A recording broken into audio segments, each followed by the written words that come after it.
شہر کے قدیم معتبر و باوقار ادارہ بیت المال میں محمد نعیم قمر کو تہنیت۔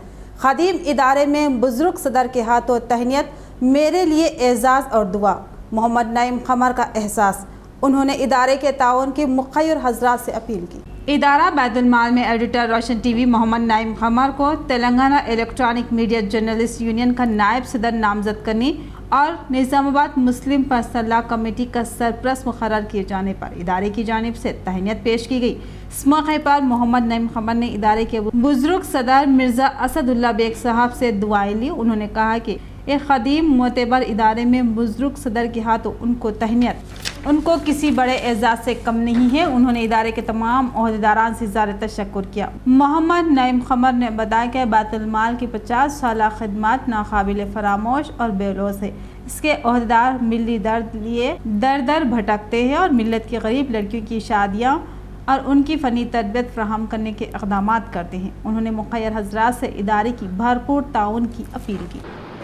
نظام آباد کے سب سے قدیم اور بااعتبار معتبر ادارہ بیت المال کی جانب سے مجھے یہاں تہنیت پیش کی گئی ہے، جس کے لیے میں صدر محترم اور تمام ذمہ داران بیت المال سے اظہار تشکر کرتا ہوں۔ یہاں پر اس بات کی وضاحت لازمی ہے کہ ادارہ بیت المال ایک 50 سالہ قدیم ملی ادارہ ہے، جہاں سے ملت کے غریب افراد کی مدد کی جاتی ہے اور اس میں مخیر حضرات کا تعاون رہتا ہے۔ مخیر حضرات کے تعاون کے بغیر کوئی ادارہ دیر پا قائم نہیں رہتا۔ اگر کوئی ادارہ دیر پا قائم رہتا ہے تو اس کی دو وجوہات ہوتی ہے، مالیہ کی فراہمی اور دوسری افرادی محنت۔ یہاں پر الحمدللہ ادارہ بیت المال کی یہ خوش قسمتی ہے کہ اس کو مخیر حضرات کا تعاون بھی رہا اور افراد کا بے لوث جو سو تعاون اور جو سو ان کی خدمات رہی، جس میں ہمارے صدر محترم ہیں اور جو سو ہمارے دیگر ذمہ داران ہیں۔ میں گزشتہ کئی دنوں سے دیکھ رہا ہوں کہ یہ لوگ عجیب مزاج کے لوگ ہیں۔ یہ سمجھ میں نہیں آتا کہ یہ لوگ اپنا گھر کا کھا کے کس طرح محنت کرتے ہیں۔ میں ان کی خدمتوں کو سلام کرتا ہوں۔ بہت ہی اعتماد اور معتبر اشخاص ہیں، محنتی ہیں، ملت کا جذبہ رکھنے والے درد مند لوگ ہیں۔ میں ان تمام کو سلام کرتا ہوں اور ساتھ ہی بحیثیت ایک مسلمان میں آپ سے التماس کرتا ہوں، آپ سے خواہش کرتا ہوں کہ یہ ادارہ ہمارا اپنا ہے، ہمارے اپنے بچوں کے لیے، ہمارے اپنے بچیوں کے لیے قائم کیا گیا ہے۔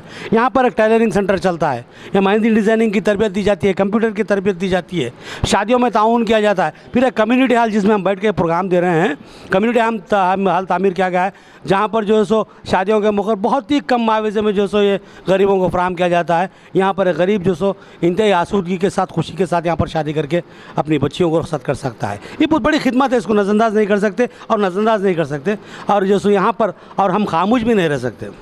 ضرورت ہے میں ملت کے ہر مخیر فرد سے خواہش کرتا ہوں کہ وہ اس ادارے کے تعاون کے لیے آگے بڑھیں، کیونکہ جتنا آپ تعاون کریں گے کام میں اتنی وسعت دی جا سکتی ہے۔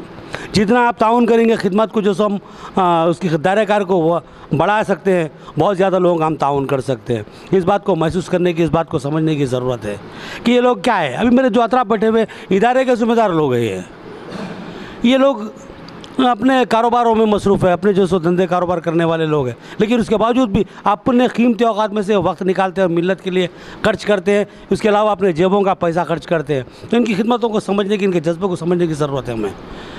لہذا میں آپ تمام سے یہاں پر التماس کرتا ہوں کہ اب یہ رمضان کا مہینہ ہے، آپ کے پاس زکوٰۃ نکلتی ہے، آپ خیرات دیتے ہیں، فطرات دیتے ہیں، تو اس میں سے جو سو عطیات بھی دیتے ہیں، تو اس میں سے جو سو کچھ حصہ بیت المال کے لیے ضرور الگ کیجیے، آپ مخصوص کر دیجیے بیت المال کا ایک حصہ، کیونکہ یہ آپ کی اپنی ملی بچیوں کی جو سو خدمت کر رہا ہے، ان کا تعاون کر رہا ہے، ان کی مدد کر رہا ہے، ان کو گھر گرہستی سے وابستہ کر رہا ہے، اور بہت بڑا معاملہ ہے۔ آپ اس کو جو سو آسانی سے نظر انداز نہیں کر سکتے۔